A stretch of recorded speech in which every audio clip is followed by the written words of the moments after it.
We have woken up from our food comas over Thanksgiving, and we are back with the RealTruck Nation Podcast. On this episode, we talk about V6s versus V8s and getting 37s on the Ram.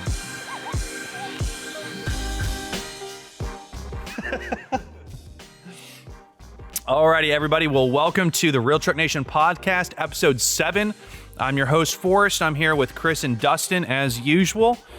So we'll just go ahead and we'll just jump into some most recent news. Dustin, you want to kick it off? The Jeep Wrangler V8. They did it, guys. Bum, bum, bum, bum. Thank you, Bronco. They shoved a V8. I know, right? The Yes. Bronco completely Forced their hand. Yeah, absolutely. Yeah. I mean, the swaps have been happening for a long time, and I didn't even think about that. All the companies that that's that's their job, right? Is to put LS engines and Wranglers now, and stuff. I'm sure you could still, I haven't seen prices or anything, so I'm sure you could still swap a V8 perhaps if you want to do your own work for cheaper than buying one from the factory. They're pretty expensive. The fact that the mad scientists have finally done this is just, it's out of control. And there were some of the same guys like Bruiser Conversions and stuff who has some awesome builds, but they were building the beds and extending the frames on Wranglers and stuff for a while. Those and were that was so cool. So cool, really expensive. They would drop Cummins 4 and 6 BT engines in it, LSs, and all sorts of stuff like that. Yeah. But now, like, are they just going to be out of business? I doubt it. I think the people who like to tinker and save money in the process. I don't think you're saving any money. You have to. It was like 30 grand to get a bed. I'd be curious to know though how many like brand new Jeeps are getting engine swaps versus some that are like a couple years old. That's true. So if your acquisition cost on the vehicle is lower, then we don't know how much the V8 Wrangler is going to cost, but I'm sure it's going to be expensive. Yeah, there's no way. Yeah, because it's only going to come in the higher trims and stuff. Yeah, like I mean that a anyway. Rubicon is 40. Yeah. So if that's our baseline, I can't imagine it being any cheaper than that. In fact, it's probably going to be more expensive. Yeah. And I didn't see anything about, how it would compare to a Rubicon exactly, but I gotta imagine they're having it's to change. I mean, there is some other stuff on it, in terms of like suspension modifications and things like that. I think it's bigger than your kind of standard Jeep. Yeah, I wonder how much more that 6.4 weighs than a 3.6. I don't know. But I got to say, we were talking about this. I was talking with some other friends of mine about, the Bronco and the Jeep. And, was definitely of the opinion that the Bronco was going to, get into Jeep's territory a little bit. I think I was team Bronco for a while, but then they dropped the V8 for real. I think I'm back on the Jeep. So cost aside, because who knows? I mean, the Bronco's not going to. A Bronco V8's not going to be cheap either. It's not available. Trims. It's only the 4-banger. I thought they were coming. I thought they were Turbo 4. Oh, never mind. They haven't released it yet, I guess, or something. So, well, the Jeep V8 is going to be 470 horsepower, 470 foot-pounds. Pretty good numbers. Yeah, no, not bad at all. You see the 0 to 60 time? What did 4.5. That's stupid fast in a Jeep. So insane. It's actually mildly terrifying in a Jeep. Well, that was I'd get squirrely. That was my point. This thing, it sounds so unsafe when you talk about Jeeps, because I always think of and probably the most aerodynamic vehicle on the road. Right? Right. I mean, it's a box. Let's talk. Yeah, the meme. It's a cow's more. Yeah, a cow or a lobster is more aerodynamic than a Jeep. So those are good memes. So I mean, it's pretty incredible how quick. I mean, think to your older times that I'm sure you've been to a drag strip a few times in your history, and I saw the Jeep will do a 13-second quarter mile. I mean, I worked to get a car to do a 14-second quarter mile way back when. Oh yeah, 12 seconds was like, I was like, oh my gosh, that's so fast. Yeah. No, but now you have. I mean, 13 today isn't probably all that fast in the grand scheme of things, but for a Jeep, it's stupid fast. Yeah, that's just, it's out of, I don't know. I mean, I always think of older Jeeps, they used to be such rollover hazards, which they're not anymore. But then now you take what is currently a Jeep and then throw a V8 in there with 470 horsepower. And it's just, I don't know. It just sounds so crazy, but it sounds like a lot of fun. And I bet there's going to be boatloads of people taking those things off road. Yeah. Well, yeah, I wonder how available they'll be when they're released, if it's a limited production or if they're just going to make as many as possible. Based on everything else that they put a V8 in, it's probably going to be, the demand's probably going to be really high. I mean, because if you think about like the any Hellcat, any Challenger Charger with that motor in it, is the T-Rex out yet? No. Okay. Well, I'd imagine that those things seem to have been selling like crazy, especially with gas being so low right now. that's not really a factor that used to play a big role in how many big trucks you would see on the road. But I'd imagine that thing's going to sell like crazy. Yeah. Well, it probably still so. gets better gas mileage than, like your TJs. Yeah, that's Yeah. true. That's true. I mean, there's no way. I think we're getting like 12. Yeah. The V6 So- Jeeps don't get good gas mileage. I mean, No. that's not a reason to And buy yeah, them or whatever. I bet it'd probably match or do better than that too, just because it's not gonna have to try as hard. That's true. To move such a boxy vehicle down the road. And it'll be interesting to see too once it gets lifted and you put wheels and tires on it and stuff like that. It's not going to be as doggish as the other Jeep engines are. So you probably still need to regear it, but it'll come with 33s from the factory with 17-inch beadlock capable wheels. And then, like Chris mentioned, I'm sure there's going to be some differences in suspension. It'll probably be it's a tightened up. Excuse me. I think it's a Fox setup from the Yeah. factory and a little bit taller than a standard Wrangler. Have to be a little bit stiffer. And Now these beadlock capable wheels, are these the ones where you take the ring off and remount the tire, put the ring on, and it's good to go? Or? Yeah, there's some a couple of aftermarket companies. I think AEV's wheels are beadlock capable. Dirty Life makes some that are beadlock capable, and it's you kind of swap the outer part of the wheel, and you purchase the beadlock ring separately, and you can add that later if you want to. so you don't have to. So if you got a weekend on the trails, you can modify the tires up a little bit. That's not a weekend mod. No, beadlocks. That's like if your state allows it or not. Or like how, Well, you know, no, they're how not often you're street gonna use legal, it. period.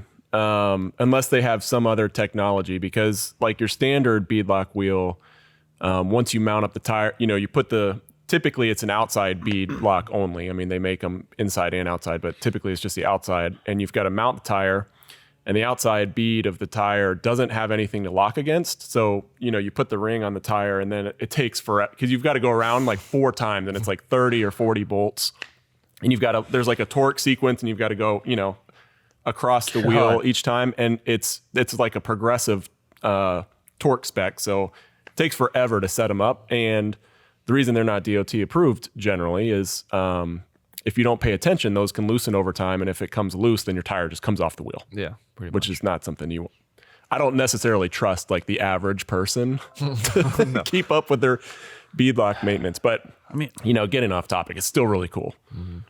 that's such a dumb thing to make illegal, honestly.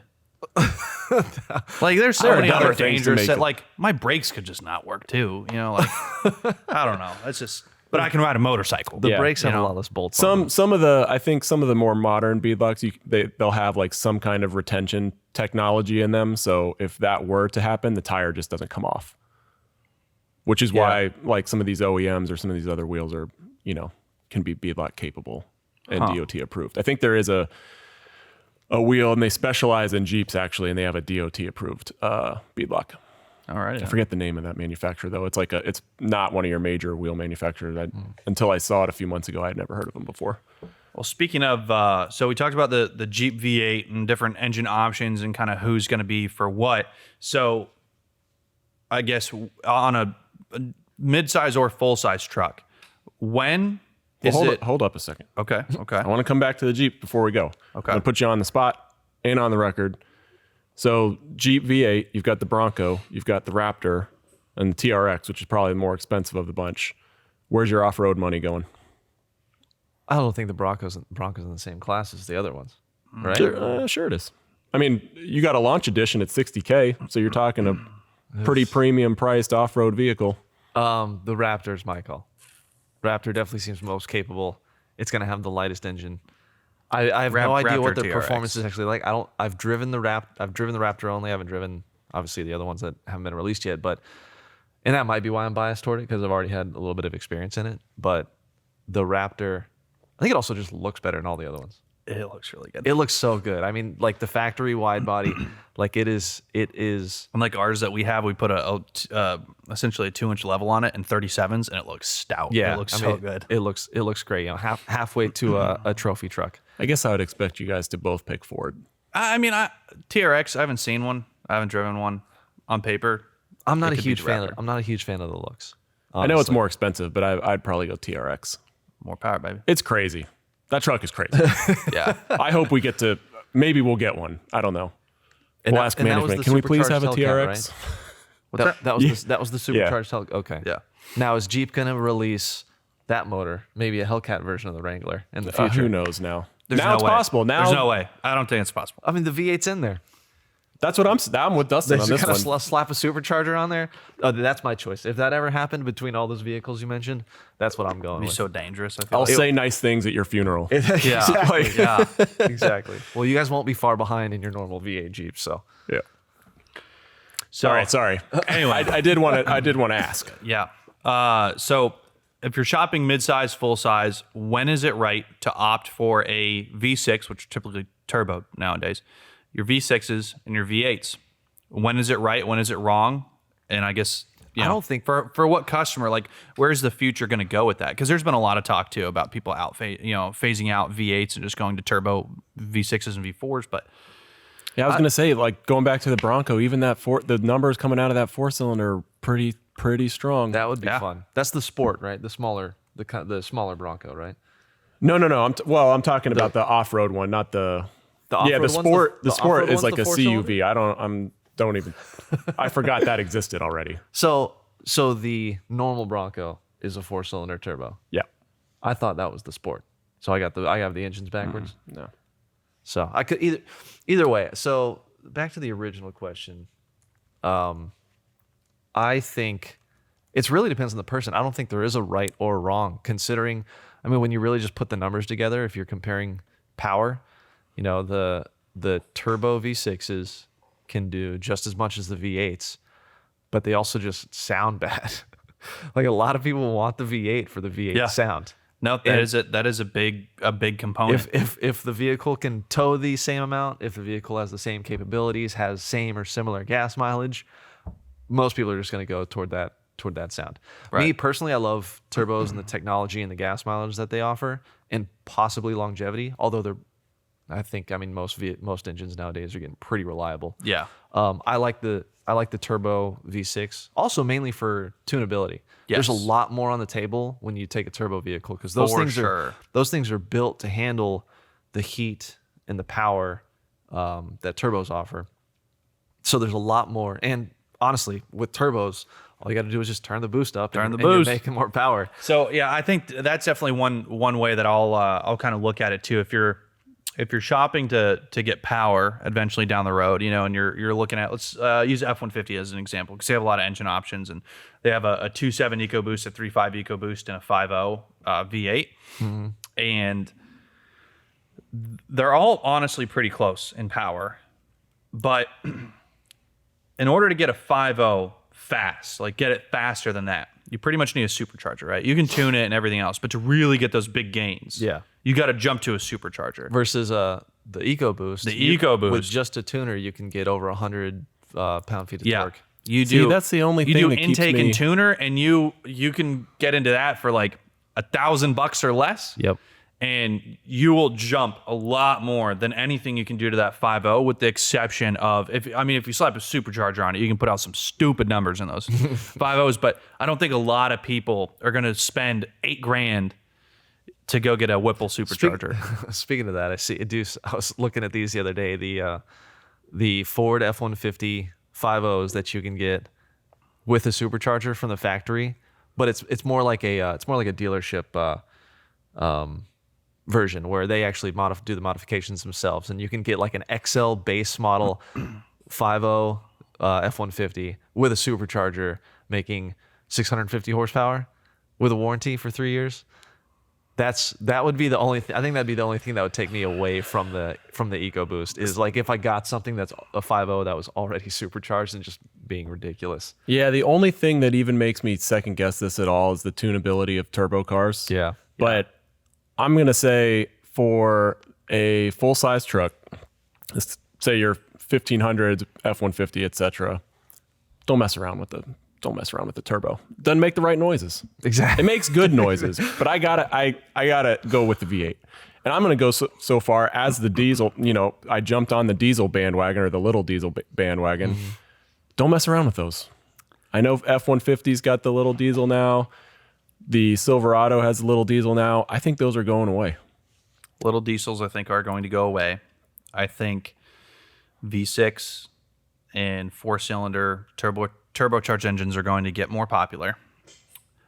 I do like the tuning aspect. I think if I'm buying that's a hot take. If I'm buying a full-size gas truck, I'm not buying it for sound. If I want sound, I'd buy a diesel.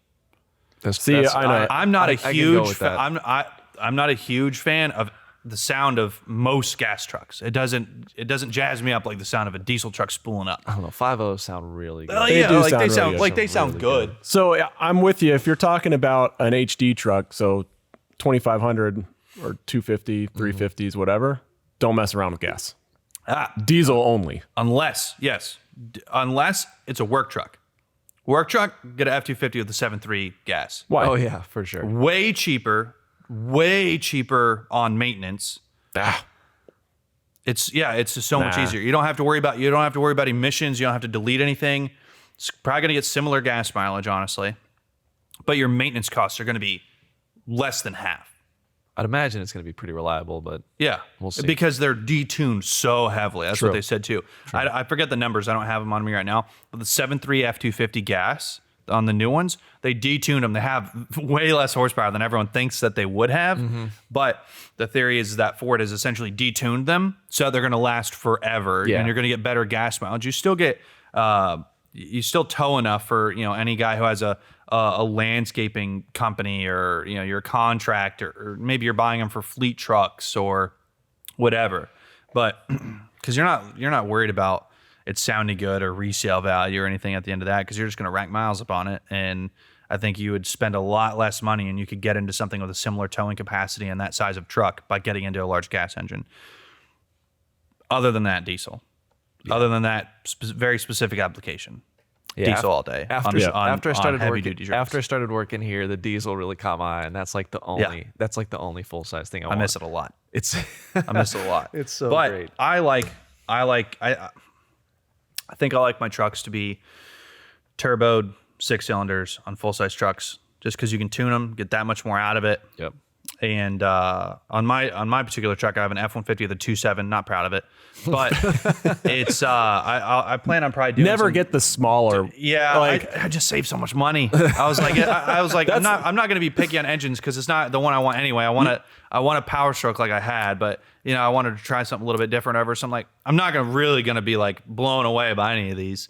So let's just get the cheaper one that has better gas mileage. I don't tow heavy, and then I can tune it up a little bit. And I mean, really, even the power differences between the 2.7 and the 3.5 are sort of minimal. I was gonna bring that up. I don't understand why the 2.7 exists necessarily, unless it is that much cheaper to go with, because it kind of replaces the naturally aspirated V6 that was in it, but it makes way more power than the naturally aspirated V6. They honestly probably could have done like a 2.5 liter or something, maybe a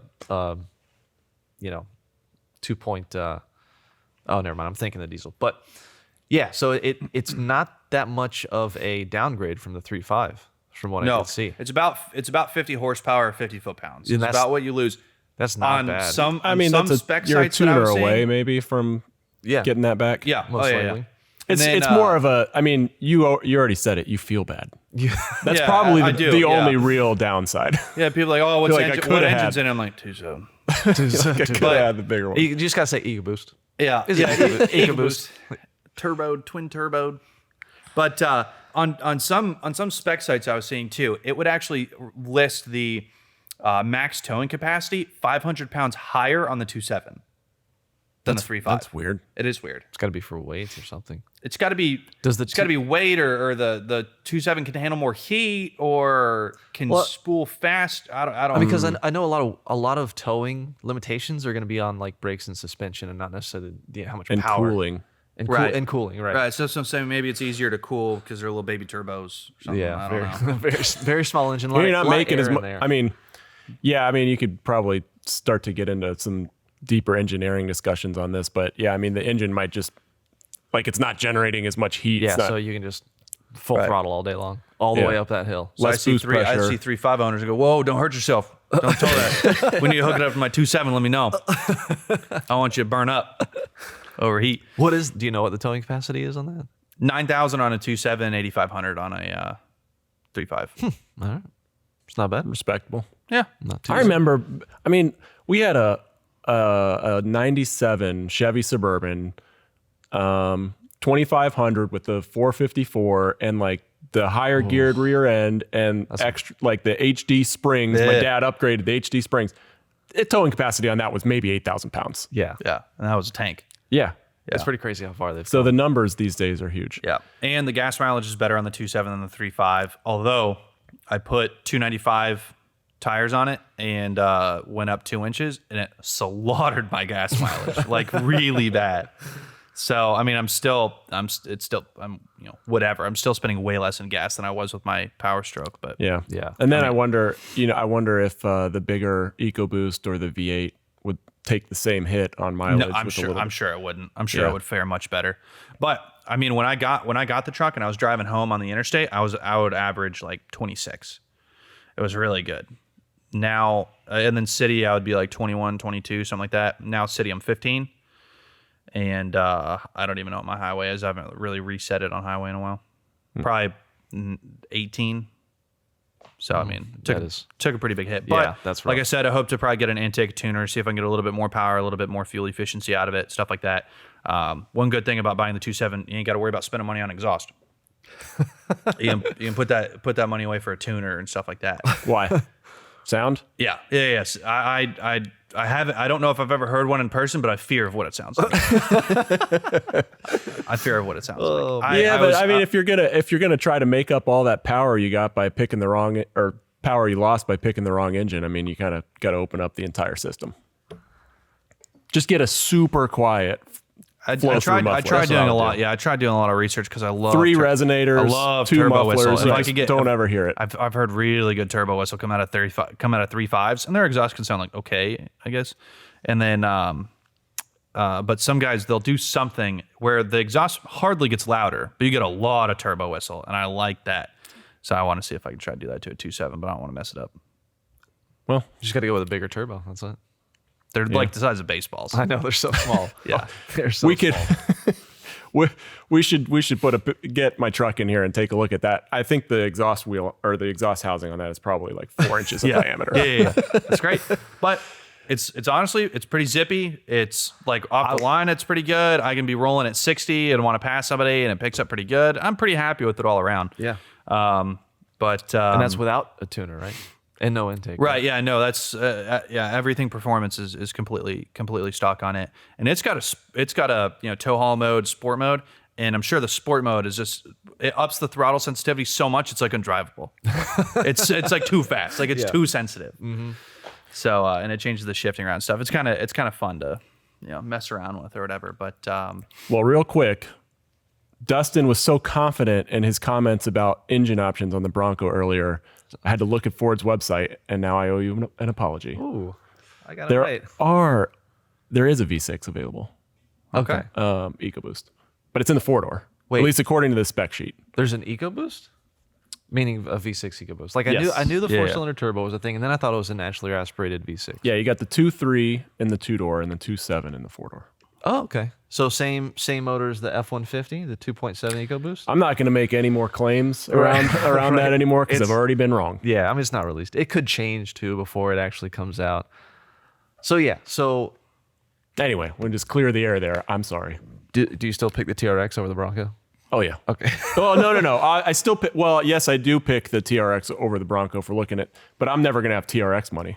But I'm never going to have V8 Wrangler money, but I'll pick that over the Bronco still. Yeah. see, you could go get you an EcoBoost and throw a tuner and an Get outta intake here on with it. that. That's and true. You're gonna hit more. You're gonna hit better power numbers than the V8 Wrangler. So Oh, I don't know about that. yes, It's a 2.7 liter. Well, I mean, the 3.5. I'm talking Raptor, Yeah, 3.5. the 3.5. 3.5. It doesn't come with the 3.5. the Raptor's close. Power numbers on the Raptor's, Raptor because it's the 450. high output version. Yeah. So you're close on that. Yeah, Raptor's 450. Throw a tuner on the Raptor. You're good to go. Boom. What I have pull up here is the high output. The Raptor motor is 510 pound-feet of torque, 450 horsepower. So that'd be more than the torque. At least torque-wise, that'd be more than the V8. Right. The V6 comes out on top. And the Raptor's going to be a bigger, heavier truck with bigger tires, wider track and suspension. I'm still one of those guys that's upset that there's a V6 in the Raptor. I'm not. No, should have been a V8. just I got- realize why Ford did it, but I like the feel of boost. I do remember rumors I about like the noise of V8s. the next I like Raptor the noise of being a turbos. V8. Did you hear Yeah, rumors see? about the next Raptor being a Yeah, V8? I heard those rumors too. They're admitting that they were wrong, just like I did. I think they might sell more because I realize I'm probably a minority in that sense. I mean, I don't really care, but I think if they offered it in a V8, there would be a lot of people that are like, oh, heck yeah, woo. But if they offer it in a V6, I don't think you're going to get a V6 crowd that's like, yes, finally. You took 2 cylinders away, finally. I don't think you have the same response, like. Yeah, that's what happened when they did that. Yeah. We need a turboed V8.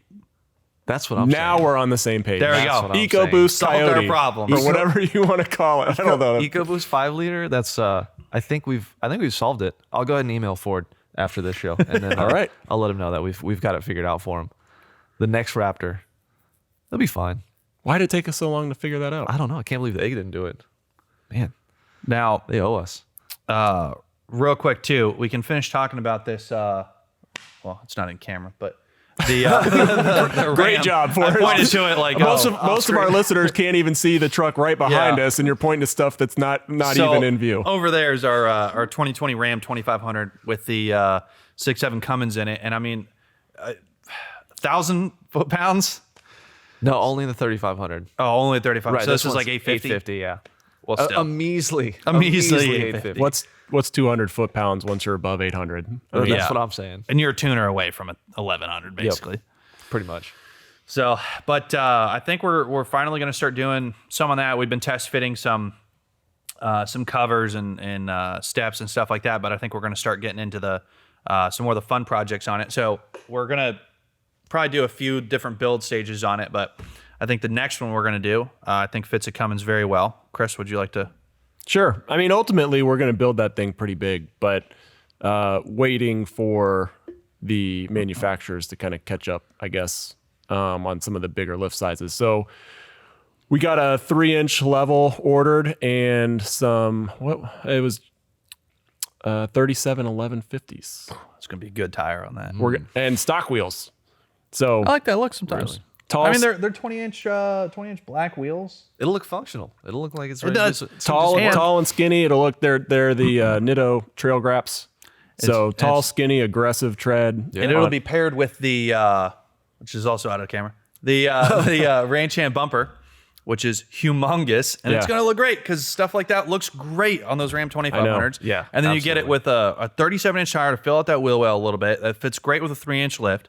And then we went to 1150 instead of the 1250 just to kind of keep that track a little narrower, and it just looks a little bit more functional. Yeah. So- it is a little bit more functional. Yeah, not a huge lift. Probably going to be a little bit less than 3 inches with that bumper. I haven't hung a bumper on a 2500 Ram before, so I don't know how much it's going to sag. But that bumper is huge. Yeah. It's pretty massive. So call it 2.5 to 3 inches. We wanted to go as big as we could on tire size, so kept them skinny. Going to mount them up on the factory wheels for now. And this truck's already humongous. Yeah. It's really tall from the factory. So I mean, they're 34, so you're going to gain about 1.5 inches of lift from the tire itself, and then you're going to gain 3 inches from the kit. But then you might go down about a Inch or half so. inch With the bumper after on putting there. that bumper on there. So I mean, you're still going to net 4 inches of total lift on that thing, which is going to make it really Yeah. big for just adding those tires. And I think the 1150 wide tire too will fit better with the factory wheel, which is going to be about 8.5, 9 inches wide. So won't really be ballooning too much. I think it'll look really good. I think it'll be fun to kind of go test out. Very functional. And play around with a little bit. And then whenever we want to go bigger, we want to the larger kits are available, and we want to move on to the next stage of the build. The 3-inch leveling kit that's in there doesn't really change anything. No, when we're it's installing all it. bolt-on, so it'll come right off. And that's one of the reasons we're doing it. So we want to kind of make it look a little more aggressive, make it a little more functional, and kind of have all of that be reversible down the road it's going to be huge when we're done with it. Yeah. Which Borderline, is the way I mean- heavy-duty trucks are supposed to be built. I love that way. I love heavy-duty trucks in any style of build, but I think a Cummins especially just looks great when you make them massive.